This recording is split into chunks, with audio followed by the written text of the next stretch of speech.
to na me ne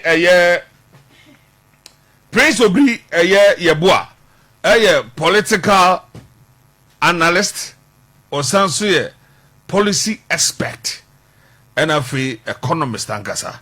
Prince Obri yeboa Otemenka, very good afternoon. Hello. Hello, Prince. Hello, good afternoon. Now, I want to say, about the other room, you are boko. Yeah, that radiasi papa. Now, ya mo habo akwaba. Edoba Big FM 96.7.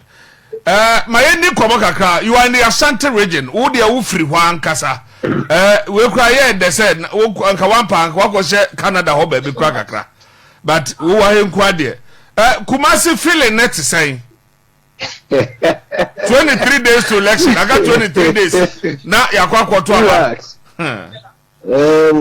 Dedikai, Wamenchia, with Chief. So, me trap the feeling that air cosu Kumasi the Chilewa.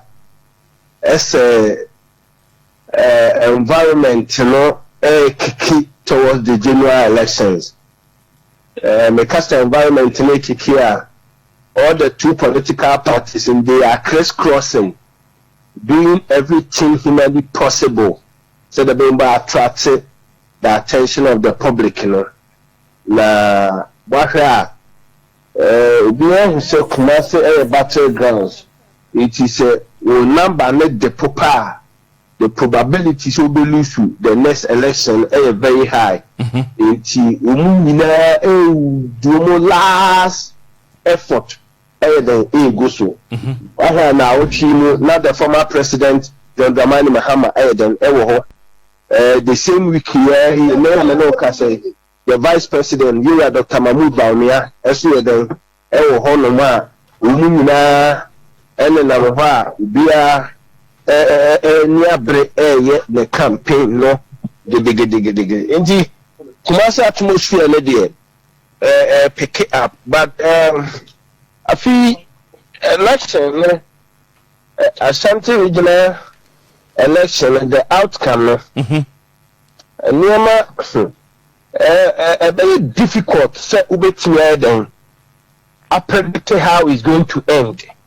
And make this election. Mama clue do kakra. Neana yet to say, we have the entire NPP abayokuno. Yen say, what the talk of the Ashanti regional? For the NPP, no, it's a no-go area for the NDC. When you talk of the Ashanti region, it's the same thing that when you go to the voter region, it's a no-go area for the New Patriotic Party. So, Oba Ashanti regional, NPP before ye Napo as a running mate based on say of the Ashanti region, and therefore Obe to me ama NPP amayukunu more vote.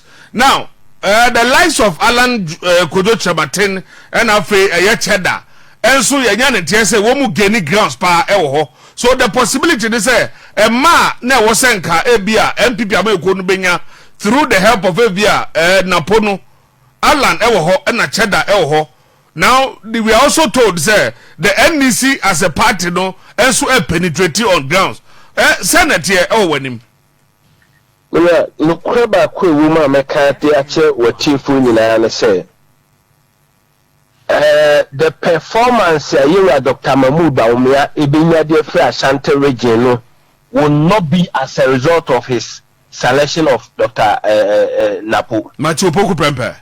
I can tell you, let your people go to the ground.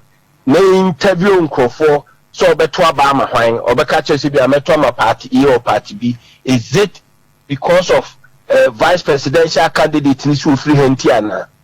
Na post influence as a person on the ground, it not strong. If the people of Ashanti region beto abadama MPP, they are going to vote for MPP because that is what they perceive to be their birthright. But Napo influence, the communication skill, any Niyama Wejina campaign so akano, he has not been able to relate it to the people now. Onu kasano. It is a influence there. I can tell you say, Nkanyama nya dia go be great said the public na dey woman. The dynamics, another dynamics of the election, and say when them kuma say election is now between the youth and the aged. Parents, are more touted towards NPP in the name of free SHS. By omu school no na omu free SHS ni bi no. Some group no split because they cite the reasons of unemployment and hard economic conditions. Meaning say when we have free SHS or nini pass or call the other tertiary no so no bia one soon to mean education that's a jume bia so nyai. Yes, I see. Parents and I say omo once Ashantis were assembly wo mutirim fitete and those 40 and above some of them or most of them still hold on to that philosophy. But Oba Emabuna below 30 years now, a bill benefiting from free SHS no more school for now. That general assumption, there's some kind of a paradigm shift here, and then Ebiakotu Edi Chidachi, Ubusa Woma, yeah, they're chida because of the lifestyle, when Intimaka they say lifestyle influence. Every match chida then, there are several other youths, especially when they are formally bidding coma. They also feel that NPP has taken them for granted too much, and therefore that tradition say they are going to defy the order. And also NDC vote to swear them appreciate it. Adia maybe Ensedan Kumwa Emwa NDC Dr. Mahmoud Bawumia background. The background as a Muslim. The first time you will be on the highest platform and not there, and no some kind of vote to be a free Zongo community. But Yoga Mahama, and to be a vote to be based on the analysis. The parents will stick to the free SHS, but the beneficiaries of the free SHS are split as to where they are voting. And should I also ask, sir, the other one they're okay with the free SHS, we also hear other people saying, sir, now when it comes to the NDC, almost no omoba, and you're stronghold there, but they're able to do developmental project aboard the Ashanti region. Do you see, sir, this time round, turning out to be true, and say, the party now, high NDC, NDC, but the better Juma or my they are seven because they think that the NPP has failed them. Yes, Nina can't sum up to the analysis, Namayan. And Mabuno, we say there's a complete disappointment on the part of the performance of Nanado's government. And the only Ebimu din Komo Kuma, a woman he can see a crown say, Omufi say, what na hono aka 3 months am I about Twabano, and now this cavators about the Gukwaswo. And so for public transport, no free your feba be crow from at the Baswame, who free swami crow from. The kind of artificial difficulties that we create to honor in terms of roads near there. Nasa mabunu na tima omutika ni na no mudi abayatem. Oka say the visual comment is that oka say adwunu na honor. Aka 3 days am ebeto aba na ubeye we ama akofa ahoche we there aba. So these guys were of the view that if the government has a genuine heart say no obeye bibi o ha enka wanka ama 3 months so and some oba beden oba be cut the sword no amana yakoyese o ye bibi. So when you come to Ashanti region, like me say only maburu ne kasa, there is a mixed position among them because there are some of them who genuinely thought that enema we amu ye nyina is for political votes or is for vote ntina mo yes ade sanity a yen waste your time because for the whole 7 years wa anya hwe na ade be chiamu akwa wa hu se wa anya bibi wa ha afa yen to abama na ade amerika ba beden o ba be ewi. But when you speak to Mamen Penufone, Papa Penufona, or Matikan Trump position, they are also trying to confuse the youth that one project you moyan, so 1 to a farmer now, or qua, NDC bar when you're then, on to us. So when it comes to developmental projects, the young pinpointed here, I can tell you for now, say NDC is ahead of NPP for the last 16 years. When you pick the NDC 8 years and you pick the NPP 8 years now, in terms of market expansion, NDC is ahead of NPP. But when it comes to road, the last few months, NPP has made a lot of inroads in terms of road construction. Example, now there's a community be a link between Bantima and Barakasi, a sofa, na bridge be a fibia no more so in so year for be there's some kind of a major place left there. There was also another popular road by now Santase. There be a no more no book of job deeper. I have an April road, I used that route a couple of days ago. There's some sort of facelift or Boase to Kumase. That dual carriage, is also ongoing. So when you pick it up, the position of the people, is split.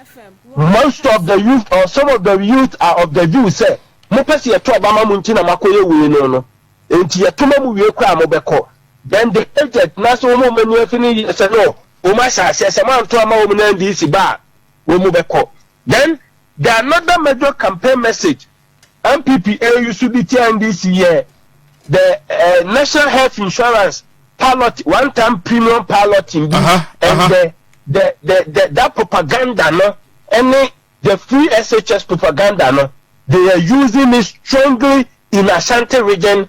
And another one, probably the final one, the issue of tribal representation, that the perception that NDC in past and some communication over Ashanti region say or in an attempt to diffuse the mind of the Ashanti say NDC is no good party for them. But as we speak, the NDC is gaining grounds.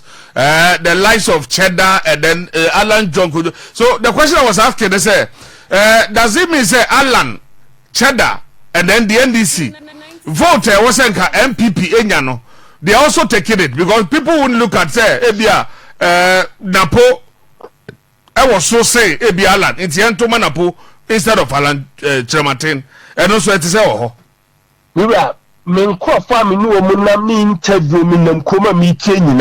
I repeat it. Napo's appointment and the influence on the voters in Ashanti region are very minimal. Very minimal. I am very much surprised. Napo's appointment or selection as the running mate and the expected influence in Ashanti region vote, people are not making reference to him. It is either I am voting for MPP because I am MPP, or I am voting for Dr. Mahmoud Bawumia to continue from Nana Dodiano. But send a post position there. I have mentioned it to you that they are very minimal. Like I said, Cheddar gaining root on the youth. I feel MPP a majority vote among the youth in the Ashanti region because youth position has been divided on so many lines. Unemployment, hardship, the difficulties in the free SHS, and even through opportunities influence. I can conclude that Cheddar will make an inroads among the youth. NDC will make an inroads among the youth. That position is split, and here are Kojal and Chamatin. But on terms of development, the analysis I made earlier on Sh0cks. Now, Fayeru Hakaka, but John Dramani Mahama in 2016 lost the election based on Abia Doomso. The economy was too bad. There were corruption, and all of that. Infrastructure and some ideas. So that I said, no say something which is there. So idea miensa to be hitting unemployment rate. Doomso and then the economy, and then the opposition. Now let's look with the NPP as well as to how our Obadi Abidjan any one index said the Anema etie as we speak now. ABC economy no government no can say dollar 16 and Asabia 16.07 pesos, and I said Ghana city. Now, who decide the way when they were saying that when the fundamentals are weak, the exchange rate will expose you. But they are not saying the economy now, no. The only person who bet Bababe the year, Dr. Muhammad Bawumia, thinking we should endure the pain as we are going through now, no. Not Dr. Bawumia ba obe to me about stabilize Emma CD ne dollar no to me ejina pepepe. The question is, how would you explain to someone otie say or on tour so enko to about farmer Bawumia because oba obe to me yet this same person is also calling for a debate. Me pese one some o question me no in a very simple form at the now. Obi bia o make sa argument ni bia entie no ene say o ka say you Dr. Mahmoud Bawumia na betima be savage situation now. It is on record say after say NPP 2 o primaries no abawie ya November yi Dr. Mahmoud Bawumia. The gospel truth is that every major decision from the government in India has been handed over to him. It is one of the reasons why the new finance minister was appointed. Said the Beya, you Papa Bakono, Puame de Gaya from Person Bettini, Karufurata, and who he know, a backup from Nankofato, Abadiama. Now we are using data. January 2nd, 2024. I am telling you, 2024 economy is being managed by Dr. Mahmoud Bawumia. 2024, January 2nd, according to Bank of Ghana, now $1. A person to $1, over here 11 cedis, 88 pesos. Miriam Pachocho mame. 11 cedis, 88 pesos, according to Bank of Ghana website. 2nd January, and the basis from the January. In one mention that figure, no, the same Bank of Ghana website as at 8th November this week here, this over here 16 cedis, 35 pesos. So within the space, approximately depreciation of the cedi, in nominal terms, almost 4 cedis. So how do you tell me that this is the best person to come and manage the situation? I can tell you that if you are Dr. Mahmoud Bawumia any magic, you the best savage sidina. You are the akunyanuma you are Dr. Amin Adam no, yeah. Or the sa aponamano. The impression I created the two Ghana for arguing say Yera Oforiata was not listening to the advice of Yera Dr. Mahmoud Bawumia. Exactly. Yes, that's several times on different platforms. Can they say the same thing about Amin Adam? Under the Amin Adam, these are the figures I've given out. Figures, at the beginning of the year was 11.8. Say 16.4. We at Bank of Ghana website. Let me extend the argument. The Bank of Ghana website publication now political figures. It doesn't reflect the reality. Enti enano pay obi bia wo tie me awie wo fa phone. Na se wo kwa Google search ya. Wo ba kwa kwanya article bia ye bia wo ye bank panyini pa wo Ghana ye friend Dr. Etu Ahene. Wa publish at the Bank of Ghana forest exchange figures now they are told. Nasama Dr. Etu Ahene catch we are seeing in say Bank of Ghana figures now published.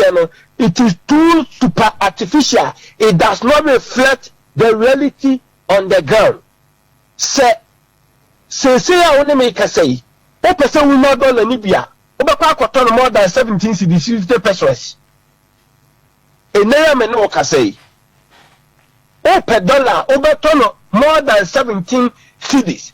So even under the watch and the total control of Dr. Mahmoud Bawumia Finance Minister, Dr. Amin Andam, check the rate of the depreciation within 1 year. And more than almost 4 cedi. The same as figure Mahama pocket from Yora Kofo and the pimps or the handy over them. So it is very, very, very, very difficult. But talking about general economic or general economy, no, if Ghanaians should be very realistic and they will look at the economy in voting about we can PPA 35% crap. But Abano, it goes beyond just the economy. But in terms of economic management, I keep mentioning that the performance of this government is what I describe as egregious. When Bronika says something is egregious, it means that something that is outstandingly bad. Because when you pick the level of inflation over the period 2022, inflation ended 54%. Just that the rate and now the total the nominal increase in Ajumayafo over the period there. Ama huchere aba omanim e de huchere aba Ajumayafo so e de huchere aba omamunya Ajumayafo. Anano na nkofo bi the national service allowance analysis, and I was so sad. Intanyame mama say global poorest index akache Ghana say yesuni abai amani pani bebrasa koto ohiebubuo index. Yeah, you said 2025 quite the best worst off. 2025 I can anticipate that because I feel because of, and this one is coming from the World Bank. Yes, because of an effort to retain power, no, Abana has done extreme, or he has embarked on extremism policies just to salvage the situation. Once they regain power, a lot of things will go out. Like most of the road construction work, and they will only resurface after the 2027. Now, it's difficulty. Okay, we are still a certified economist. The question is, maybe such a simple question. Yedena ade anas ade ntina yesika seb no entumi enyina fako. Eno ye 1 2. Ghana ha yebenyo obi obetumi am yesika seb no aye stable. Mira, meyi wasem no. Se mekase mi year no a me hear the whole day na me de aya analysis e de atoto other countries de ho. Ansan watie for etimi aye den atemase.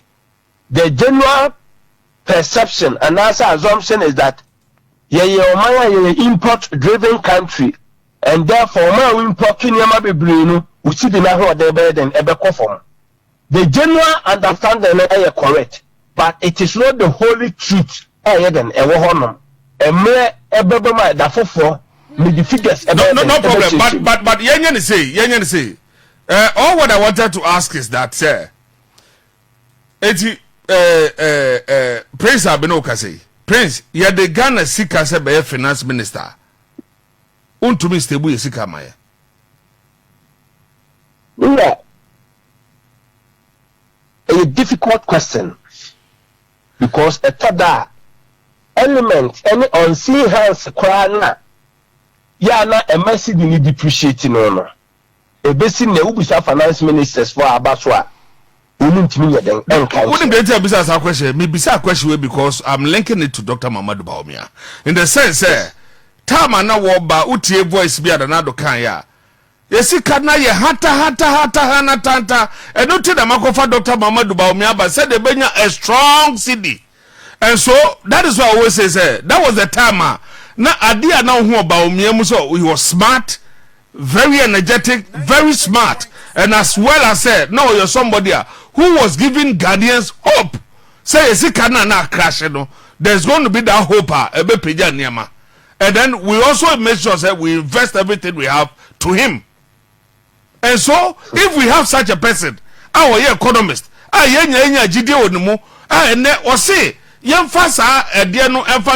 not even talking of the economy again. Meanwhile, campaign so as a country, no, how are we going to be relieved from all these things? And nobody's telling us anything. Now it's digitalization, and the digital, and the way. Why?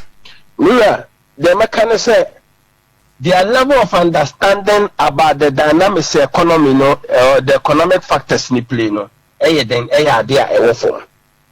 Idea ba kwa edi woma we nhwamo the PAA currency ni twaso depreciate the kind of shoddy work here the successive government amaye including another aban.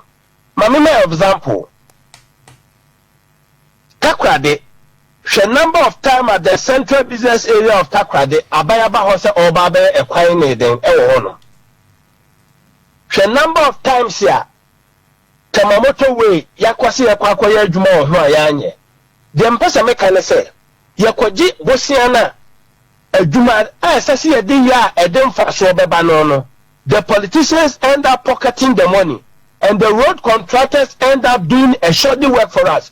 And to say, die back on a year, a cost 100,000. We end up using 300,000 to put up the same burden. But cost 100,000. The net effect is that because we have overvalued the burden, it is unable to work and pay it back. So, maybe a Japan, Omoda to GDP ratio ending on 264%. And to Japan, I would change what to say the Ahucha Ghana Halo. As a Chinese say, Woman do Muyano, Mamunu, Afeno. Woman here infirm you knew any fa and send it to make you a feba couple sell by the woman. By them say, Woman and Namuya and Papa de Toho, ye so the Toho, ye medical hospital, Papa de Toho, ye near my papa in the Toho, woman, and ne. Se nakatena origin or didn't know kotua kakurana pressure ni so because the basic necessity na bema na survive no ni nyina ye den ewo ho obo my Ghana ma ye sika na ye gie no ya mfa anya hwe yakwaje bosia adi ni wanum ana ma so se ye den yetua. And the sad aspect of this whole manifesto campaign no and they say so the two political parties in manifesto etoto ho. Now they compare the reality or the economic challenges in woman. It gives you so much headache. And when unemployment and the major challenging factor the average age between 30 to 50 and the sitting government main agenda of the solve unemployment among black group digitization. Mira, Sajin Hubium. Market states here. No Kobusa and Kwafone would join and may so say, Omunya Juma Omubena. How many of them can now apply the digital platform now? Yakano. Even in Europe, and now no pay no make article a free UK phone at the same day me. We're talking about the digital banking platform UK and US. So even in UK and even in US. Now, digitization is an advanced level. None of payment share China. China for every taxi, a timid tour, and then we eba. No, the production sector, you're closing it down. Oko Europe, and Kofubi be a call Koyano, Omuko security, Juma, Omukokra, Omuko Bibia, because all sectors of the economy, no, yeah, Juma. What do we see in Ghana? Instead of focusing on one district, one factory, instead of doing well in the railway sector, said the from the road do not accidents no. We are telling the good people of this country that one district, one factory, railway is in therefore, good the digital platform. It will not work. You go to US. Construction industry is working perfectly. Engineering is working perfectly. And last month, now me know educated about the various revolutionary areas I go through. No. Industrialization. Industrialization because of digitization. It has only come to enhance their operation. You need and about enhancing. In terms of digitization agenda, na you propose no do no. In the impact of Ghana for Benin will be very minimal. So, we have the two manifestos now. It doesn't seem to address the reality or the real challenges now Ghana mabunu face no. Wow, it's getting interesting. And so, Owens, I said, with what you are saying is the one district, one factory. Policies are NDC, and that's NPP abe code buy, you know. The NFOs have boy in terms of, let's say, helping us and all that, even the country as a whole. Yeah, may repeat him who be mama the one time I say what he must say. Okojina Kotokraba market ya me se metwa Kotokraba market. Yeah, Kotokraba market. E mabunu be bri wo ha wo mu pa adwuma ye sesei. Baby everywhere. Wo need that digitization skills no. Enti so ko ma bi say India. Wo mu practice ewiase nyira adwuma tum say when it comes to computer, wo mu na ya ade poma ha say export wo mu madom kwa abrochire na. They did not abandon the other areas no. To say the Ghana, ya abandon one district, one factory now, yeah, the political line, and the unemployment rate, I could do 14%. No? And now, one district, one factory, my na my hammer, na buying air yellow, peer boom, no, behind the being corner. Unemployment rate was 6%. One district, one factory, about unemployment rate, 14%. What becomes of digitization application at the one district, one factory? No? The point I want to raise is that so you're not fundamentals right here. You be the day and some no, but the real benefit or impact assessment in there, a zero. Despite all the policies here, Nanado and the Bawumia Abai Ediaba, one district, one factory, who make impact assessment a zero. Ghana phone who so fast will be a one question, $1 million. Impact assessment in terms of project and development a zero. Ghana phone so and mention other projects now yakani bebre na okay ani to na senyom no because they focus us on young family but not to help improve the fortunes of the people. So digitization is good, but that alone no any idea babwa. So why not fundamentals right here? And for any dia obey digitization will not benefit the current generation. And in any case, yes, in the corner a bit it can only cope or adopt just few. The few those that have the required skill, no, and majority of us do not have that skill, no, and even because it's also a computer based, you know, so a bus fair juma. It doesn't need so much of human interface, and also by my unemployment then. So we should have a look at that. Like I said before, I was asking, Mahama lost the election through doom, so economy and the unemployment rate. The others, let's push it under the carpet. Now, we all know, sir, as we speak, we are going through this same, three things I just mentioned. And to obey, I say, if Mahama lost the election with these three that I've mentioned, that Dumso Hiteno on economy Hiteno and unemployment rate, where we had this what we call unemployment graduate employment debe. Now, Oba Aban Weswa is the same thing, but NPP before say now we are moving from a digital what we have now to a digital world. So now it's all about digitalization. Don't forget. In the NDC era, we were because at this time now there was this Momo thing and all of that. But Bawumia and we were able to transfer from MTN to Abia Voda or Voda to Tigo and all of that. So he called those things mobile money interoperability. Menoka say, what must say the money in Ghanaians will look at that, but Ghanaians are looking for the man Bawumia because on a digital man. Is that what we put money in our pocket? We are just a bunch of confused people. We don't even understand the basis of the things we are seeing. Mira, and mommy, just 2 minutes. My voice, yes, but me try. For the record, my kind of video should be BNT. Mobile money, a basso, or you are Professor Mers, a person. So put it on record. Mobile money now, and the buy the digital platform. and you are Dr. Mahmoud Bawumia na kofa mobile money buy. Mobile money buy Ghana and 15 years.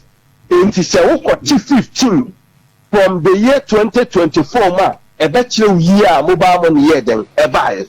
So the mobile money officially on record was launched in Ghana in July 2009. If anybody wants to talk about the basis and the father of digitization, using the mobile money as the benchmark, mobile money didn't come under the tenure of the current government.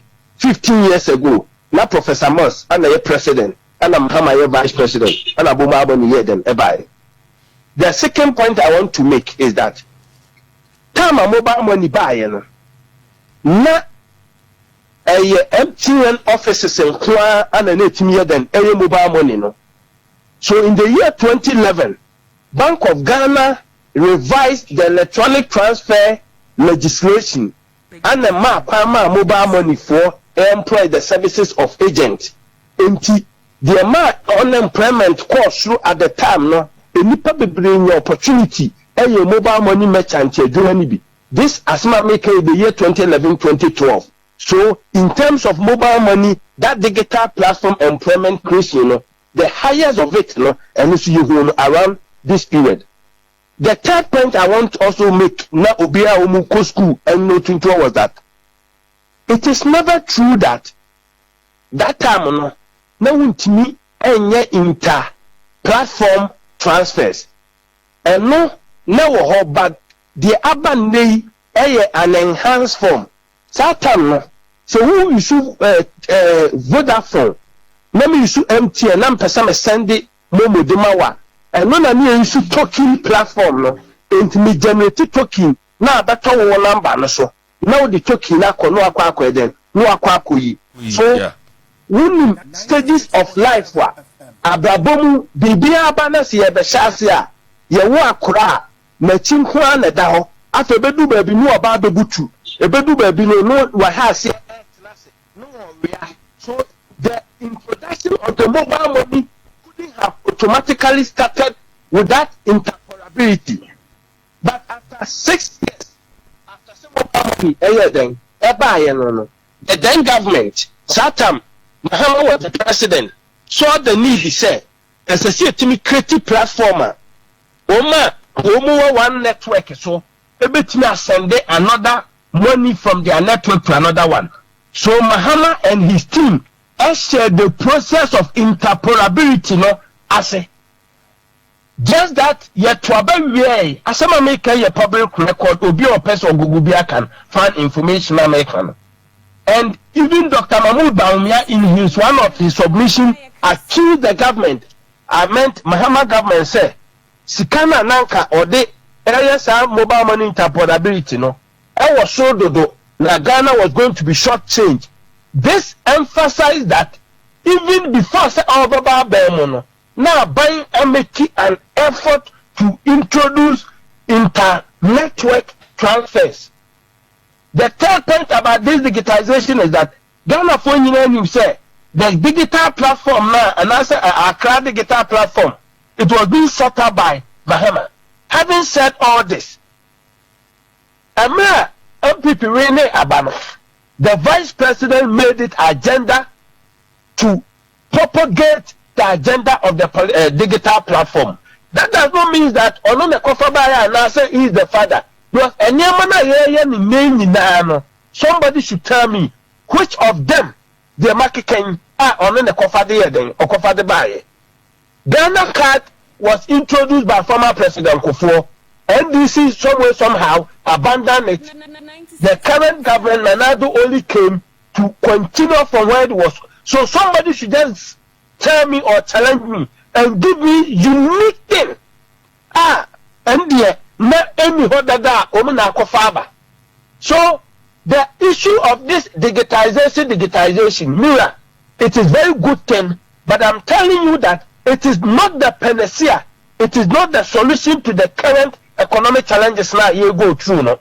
So me took kwa komi nyamo ho ene mema ho ne mabusuafo ho e wa abrochi a o ma me ko mo ho Canada no edua na dua o mo ko aduma 24 hours Sa adwuma na o mo kɔ no ɛyɛ normal work yɛde ensa yɛ den yɛde ensa yɛ ebi mo supermarket a ɛrane 24/7 ebi mo yɛ security o mo do mo sa na ɛkɔ ebi mo kɔ adwuma ahomakye kɔyɛ cleaning top o mo do mo nsa na ɛden ɛyɛ ebi mo kɔ factory work o mo do mo nsa na ɛyɛ. So even in advanced countries na niema digitization na yɛ ka no ɛhɔ ne yɛkɔfa afiri no they have not abandoned omo nsa adwuma. So if we want to create the impression that you abandon yensa adwuma ne focus on digitization na the punto babania, I am sorry to say that you been no by 2025 say they be more predict no say approach na you be kwa more than what we are seeing. So we should practice or implement digitization alongside all the other sectors of the economy so that the BBA will be the best fit. When I say the best fit, the one co school, even a liberal work, the co school acquire IT and digitization, the course one co school or your medicine or be a benya but say here is uncle phoning go and you can digitization. I'm sorry, Sir Twaswa MYA and to some of them are no besiano. Sa focus na ye bino eno na amaye nanu bia hu se no enkrofo no kwa na ye ditumi ama wo mu no ese wo mayi ama and they only focusing on digitization etie de ye so be kwa akose wuram ni aye de ho atu galamsey no because we don't have that digital skill. It is a balance no ni etwa so digitization ye be akabia no would be destroyed apart from that terminology which in the net effect Emma system no the ebesa kwa huchirim than what we are in now. Economist and policy analyst Prince Obi Yeboah Mame Fauci Ewie Pedase.